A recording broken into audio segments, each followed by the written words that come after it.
Everyone, welcome back to our YouTube channel KIC कारीगरी and cooking. तो आज हम एक और नई हेल्दी एंड टेस्टी रेसिपी के साथ हाजिर हैं और वो है वाइट सॉस पास्ता। और नॉर्मली मैंने यहाँ पे सारे इंग्रेडिएंट्स रखे हुए हैं जो पास्ता बनाने के लिए मुझे चाहिएंगे। और चलिए तो फिर सबसे पहले हम देख लेते हैं कि हमें पास्ता बनाने के लिए क्या क्या चाहिए। वाइट सॉस के लिए जो जो इंग्रेडिएंट्स चाहिए वो मैं आपको आगे बताती रहूँगी। बस नॉर्मली मैंने यहाँ पे मिल्क रख लिया है जो मुझे चाहिएगा सॉस बनाने के लिए। तो सबसे पहले पास्ता बनाने के लिए हमने यहाँ पे पास्ता ले लिया है, इसे अभी हम बॉईल कर लेंगे। थोड़ी सी स्वीट कॉर्न्स लिया मैंने और एक प्याज है, एक या डेढ़ के आसपास गाजर लिया मैंने और एक कैप्सिकम लिया और इसे मैंने नॉर्मली चॉप कर लिया है। आप अगर जैसे काटना चाहें वो आपकी मर्जी, आपको किस शेप में चाहिएगी।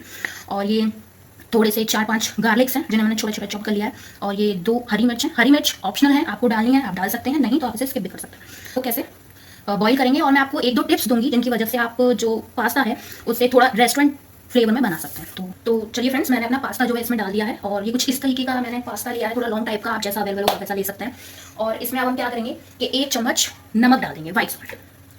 उससे क्या होगा कि वो अपना स्टार्च जल्दी से छोड़ देगा और हम फिर उसे यूज़ करेंगे थोड़ा सा, जो कि एक तरीके से मैं आपको कह रही हूँ कि मैं आपको एक टिप्स दूंगी तो वो आपको आगे काम आएगी। तो अब हम इसे थोड़ा सा बॉईल होने तक देखते हैं और फिर जब तक हमारा पास्ता उबल रहा है तब तक हम अपनी जो वेजिटेबल्स हैं जो उसमें पड़ने वाली हैं उन्हें थोड़ा सा सॉटे कर लेते हैं। उसके लिए आप 2 चम्मच ऑयल ले लीजिए, कोई भी आप नॉर्मल ऑयल ले सकते हैं। सबसे पहले मैं इसमें गार्लिक डाल दूँगी,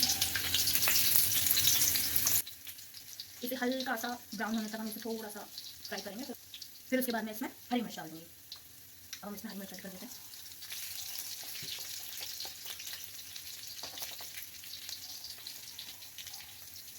अब आप देख सकते हैं कि हल्का सा गार्लिक और हरी मिर्च हो चुकी हैं। अब इसमें हम अनियन ऐड कर देंगे।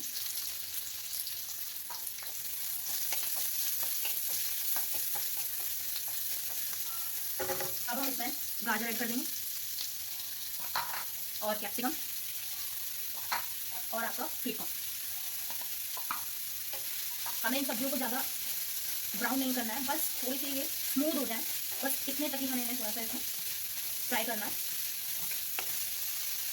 तो आप ये देख सकते हैं ये हो रही है। अभी आप इन्हें थोड़ा सा और फ्राई करिए, बस ये थोड़ी सी स्मूथ हो जाए, बस तब तक ही हमें इसे फ्राई करना है। ये थोड़ी सी सॉटे हो गई हैं, स्मूथ हो गई हैं। अब हम इन्हें एक अलग प्लेट में निकाल लेते हैं। अब हम देख लेते हैं हमारे पास्ता हुए हैं कि नहीं है। तो इसे देखने के लिए एक सिंपल सी ट्रिक कह लीजिए या आइडिया कह लीजिए, इसको आपको हल्का सा कट करके देखना है। ये देखिए, इस तरह की रिंग जब आपको देखने लगे तो आप समझ लीजिएगा आपका पास्ता रेडी है। तो चलिए अब हम इसे निकाल लेते हैं। लेकिन एक चीज़ और जो मैं बताना चाहती हूँ जिसकी वजह से आपका पास्ता बहुत अच्छा बनेगा, और वो ये है कि ये जो पानी आ गया, स्टार्च छोड़ दिया है इस पास्ता ने अपना, अब हम इस पानी को, इसी के स्टार्च को एक बाउल में निकाल लेंगे। ये क्या होगा ना कि ये जब हम इसकी सॉस बनाएंगे उसमें अच्छी सी बाइंडिंग लाने में हमारी हेल्प करेगा। तो चलिए फिर अब हम वाइट सॉस की प्रिपरेशन कर लेते हैं। उसके लिए मैंने ये 3 चम्मच बटर लिया है और एक बात का ध्यान रखिएगा, हम बटर को जो है ब्राउन नहीं करना है, जैसा है वैसा ही रखना है। और एक बात और कि 3 चम्मच अगर आपने बटर लिया है तो आप 3 चम्मच ही उसमें मैदा ऐड करिएगा, या जितने चम्मच आप बटर यूज़ कर रहे हैं उतने चम्मच आप मैदा यूज़ कर सकते हैं, जितना आपको बनाना है उसके हिसाब से। और हमें मैदा को, बटर को ज़्यादा देर पकाना नहीं है, बस मैदा में से हल्की सी एक स्मेल आने लगे स्वीट सी, फिर उसके बाद हम इसमें मिल्क ऐड करेंगे। ओके, देखिए हमारी मैदा में से स्मेल आने लगी है। मिल्क ऐड करेंगे और इसे हम विस्क की मदद से ऐड करेंगे जिससे कि लम्स ना बने। और आप इसमें कोई भी दूसरा यूटेंसिल यूज़ मत करिएगा वरना इसमें लम्स बन जाएंगे। तो चलिए अब हम धीरे धीरे करके दूध डालते हैं और इसे मिक्स करते हैं। ये देखिए,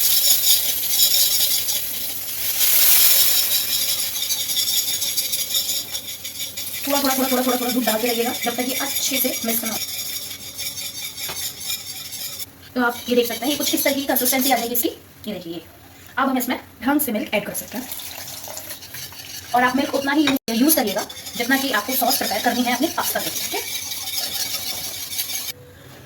अब आप किसी भी दूसरे स्पैचुला से या किसी से भी आप इसे यूज़ चला सकते हैं। विस्क हमें सिर्फ तब तक यूज़ करना था जिसकी वजह से इसमें लम्स ना पड़े। और इसमें थोड़ा सा दूध और ऐड कर रही हूँ क्योंकि मुझे थोड़ी सी ज़्यादा सॉस बनानी है। आप अपने अकॉर्डिंग यूज़ करिए दूध को। अब हम इसे थोड़ा सा बॉईल आने तक पकाएंगे और फिर इसकी कंसिस्टेंसी रेगुलर एरिया पे जाके रुकेगी जिससे कि हम समझ जाएंगे कि पक गया कि नहीं। वो मैं अभी आपको बताती हूँ। जब तक इसमें ये देखिए इसमें हल्का सा बॉईल आना शुरू हो गया है, तो हम क्या करेंगे, हम इसी स्टेज पर जो हमने वाटर निकाला था ना आपके पास्ता में से उसमें, जिसकी वजह से इसमें अच्छी सी एक बाइंडिंग आ जाएगी सॉस में, एक चीज़ीनेस आएगा और आपको खाने में बहुत अच्छी लगेगी। तब तक हमारी सॉस बॉईल हो रही है, तब तक हम उसमें जो मसाला डालना है उसे प्रिपेयर कर लेते हैं। तो उसके लिए मैं 1 चम्मच ऑरिगेनो ले रही हूँ, 1 चम्मच चिली फ्लेक्स ले रही हूँ और हाफ टी स्पून या उससे भी कम ही मैं जो है काली मिर्च डाल रही हूँ। और एक स्पेशल मसाला जिसकी वजह से इसमें और यमीनेस आ जाएगी। अगर आपको इस मसाले की रेसिपी चाहिए तो आप मुझे ज़रूर बताइएगा, मैं आपको इसकी रेसिपी बताने की पूरी कोशिश करूँगी। बस ये मसाला हमारा तैयार है। अब जब हमारी सॉस बॉईल हो जाएगी अच्छी तरीके से, फिर हम उसमें ये ऐड कर देंगे, जिससे कि ये थोड़ी सी क्रीमीनेस और आ जाए हमारे पास्ता में, ताकि वो खाने में और यमी और टेस्टी लगे। तो उसमें हम ऐड करेंगे ये चीज़। आप ग्रेडेड चीज़ डाल सकते हैं या क्यूब्स डाल सकते हैं या स्लाइसेस डाल सकते हैं, जो भी अवेलेबल हो आपके यहाँ पे आप उसे यूज़ कर सकते हैं। अब इसे हम कंटिन्यूस थोड़ा सा स्टर करेंगे, जिसकी वजह से जो चीज़ है वो ढंग से इसमें बाइंड अप हो जाए। और फिर उसके बाद ये हमारी जो चीज़ है वो अच्छी तरीके से इसमें मिल गई है। तो उसे देखने के लिए सिंपल से टिप मैं आपको दे रही हूँ, और वो कुछ ऐसे है कि हम एक स्पून लेंगे और उसको थोड़ा सा इसमें डिप कर उसके पीछे से लाइन निकाल देंगे। देखें आप? हाँ, तो हमारी सॉस रेडी है। अब कैसे सॉस रेडी हुई है, जो आपने लाइन निकाली है, इसके बाद ये सॉस इधर उधर कहीं गिर नहीं रही, लाइन जैसी है वैसी ही है। तो बस ये स्टेज है कि यस, हमारी जो सॉस है वो बनकर रेडी है। तो चलिए अब हम इसमें अपना जो हमने मसाला बनाया था उसे ऐड कर देते हैं और इसे थोड़ा सा स्टर कर लेते हैं।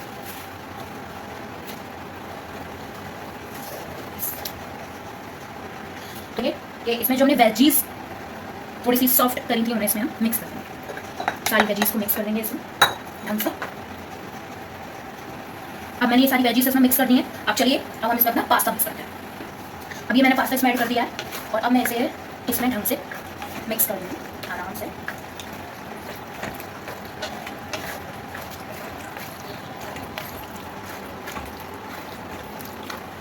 अब आप देख सकते हैं मैंने इसे ढंग से मिक्स कर लिया है। आप जब इसे मिक्स करें चीज़ का ध्यान रखें कि आप इसे हाई फ्लेम पर मिक्स करें। और अब ये बनकर रेडी है। तो चलिए अब इसकी सर्विंग कर लेते हैं। तो देखिए मैंने ये अपना जो पास्ता है उसे सर्व कर लिया है, और आप इसे टेस्ट करिएगा और हमें फीडबैक ज़रूर दीजिएगा कि कैसा बना है कैसा नहीं बना है। और आपकी कोई भी क्वेरी हो किसी भी पूरी वीडियो में कहीं भी किसी भी पॉइंट पर आपको कुछ समझ में ना आया हो तो आप कमेंट सेक्शन में जाकर अपनी क्वेरीज बता सकते हैं। मैं वहाँ पर आपके क्वेरीज को सॉल्व करने की पूरी कोशिश करूँगी। तो चलिए फिर, तो आप हमारे चैनल को जल्दी से जल्दी सब्सक्राइब करिए, ज़्यादा से ज़्यादा हमें अपना प्यार दीजिए और हमारे चैनल को लाइक करिए, शेयर करिए, कमेंट्स करिए, और इस रेसिपी को ज़रूर बनाइएगा, अपने फैमिली मेम्बर्स को ज़रूर खिलाइए, क्योंकि ये बहुत ज़्यादा हेल्दी भी है और बहुत ज़्यादा टेस्टी भी है, जो कि बच्चे और बड़े दोनों को ही बहुत पसंद आई है। तो चलिए तब तक के लिए आप सभी का बहुत बहुत धन्यवाद। जल्दी ही मिलते हैं एक और नई हेल्दी और टेस्टी रेसिपी के साथ। Thank you.